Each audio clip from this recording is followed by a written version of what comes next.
The fifth value that I want to talk about before I close is this idea of this army of Davids, this belief that the customers now have incredible power. It's something that we call cooperative consumerism, that there's this ability to take our values, to take our spending power, and to work together and to scale ourselves to have equal, if not stronger, footing against our companies.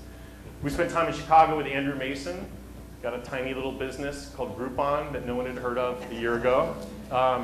What's interesting, about Groupon is it's probably just the start of, what's going to happen in this space, right? The fact that, as people band together to get lower prices, maybe they're going to band together to do other things. We followed around a carrot mob in Tampa. Carrot mob is basically the old adage was a boycott is a stick, a carrot is an incentive. Carrot mobs are organizing through social networks to basically reward companies that actually do the right thing. And in the case of Tampa, we spent time with Kim Pham, who's the owner of a small restaurant called the Khaleesi Tea Lounge. And she opened up her business on a mission statement and a promise to be 100% sustainable and to have strong social practices and all these other sort of declarations of what she wanted her business to be. And she saw her business triple during the course of a carrot mob grabbing a hold of her business and supporting it. So incredible interest in consumer scaling, the ability for consumers to get together, and I think we're just at the precipice for where this is going to go. I spoke briefly about BetaWorks. Tony Hale oversees Chartbeat, a really interesting product that allows you to sort of actively listen and actively react to what's happening in conversations on your website and in your community around your business. And then last night I spent time with Scott Monty from Ford. Scott Monty has a C-suite position at Ford in social media. He reports to Alan Malai, right? So Ford is taking social media really seriously. And one of the things that he told us is he said his mission was to go to Ford, as he has over the last year, and basically create an open dialogue and complete transparency with the buying public. So Ford is doing a lot of other things. Obviously, they are moving into hybrids and moving into interesting new cars. And one of the things that he talked to us about was the launch of the Ford Fiesta, the Fiesta movement, where instead of launching the car on some sort of hidden back track like they used to do where no one could see it, and they really wanted to work the bugs out of this car and really understand how people felt. So they basically took the Ford Fiesta and launched it via Twitter. And they gave away, not gave away, but they loaned some cars to people to basically give their response back in an open forum. And what he told us about was that he started to see this interesting trend as he's sitting there looking at his tweet deck in Dearborn. We're sitting in his office. He said, I had this hashtag that started to say, Ford Fiesta great, but cup holders suck, cup holders suck, cup holders suck. He's like, what's wrong with the cup holders? What happened was this car is primarily targeted to millennials, and what was happening is that as people were taking turns, their energy drinks were flying out of the cup holders. So the interesting thing about it was that he said, suddenly he got R&D and engineers in there, and these guys are all like, well, this is really interesting. What's Twitter? And they're like, okay, well, we'll get you on TweetDeck. Here you go. And what ended up happening is that these guys started to really have these real conversations back and forth with their audience.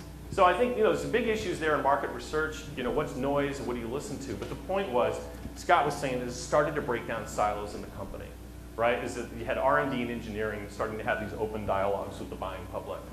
And that really reinforced some of the data. This stronger belief that even though the crisis hit us hard, I believe my friends and I can change behavior by supporting companies that do the right thing. 2/3 of Americans and nearly 70% of the spend shifters.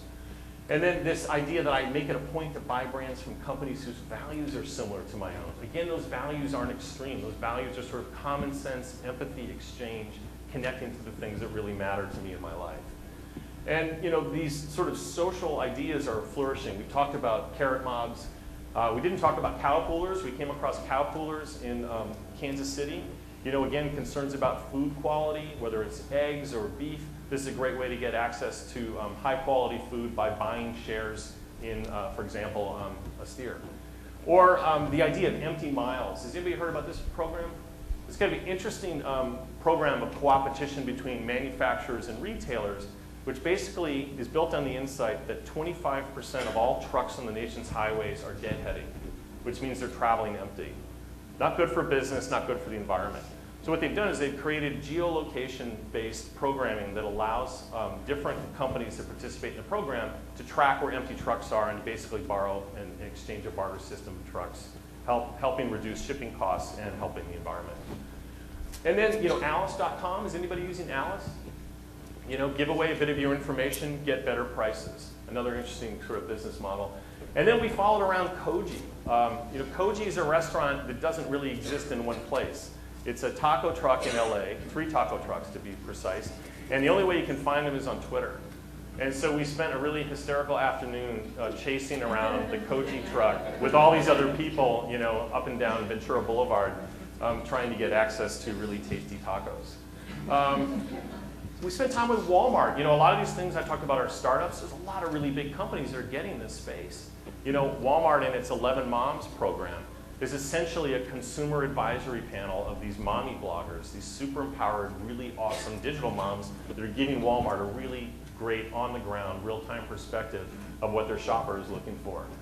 And then, Zagettes. How can Zagettes move out of restaurants into medicine, right, into rating doctors?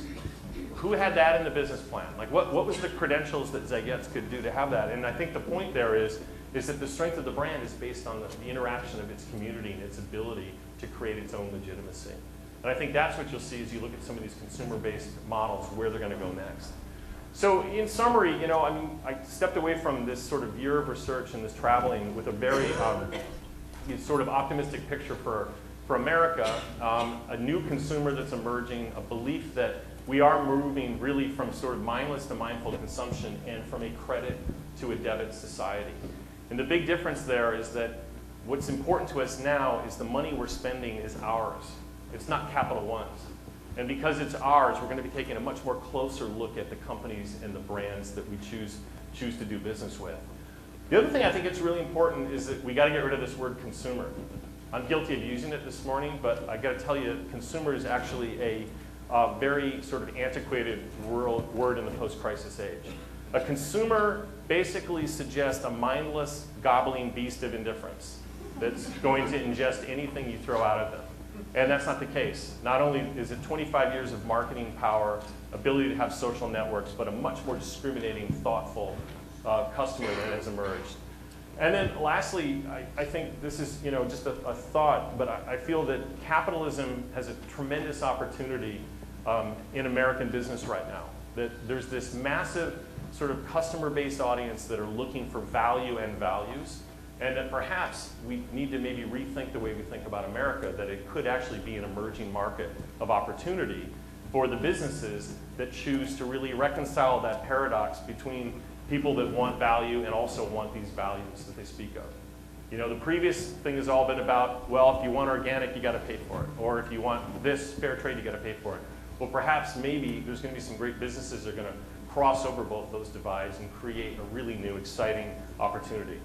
So in summary, for traveling around the country over the last year, I got really excited about American business. I got really excited about people's prospects, and I think the consumer, the customer is adaptable, business is adaptable, and the future is not so dim as it appears.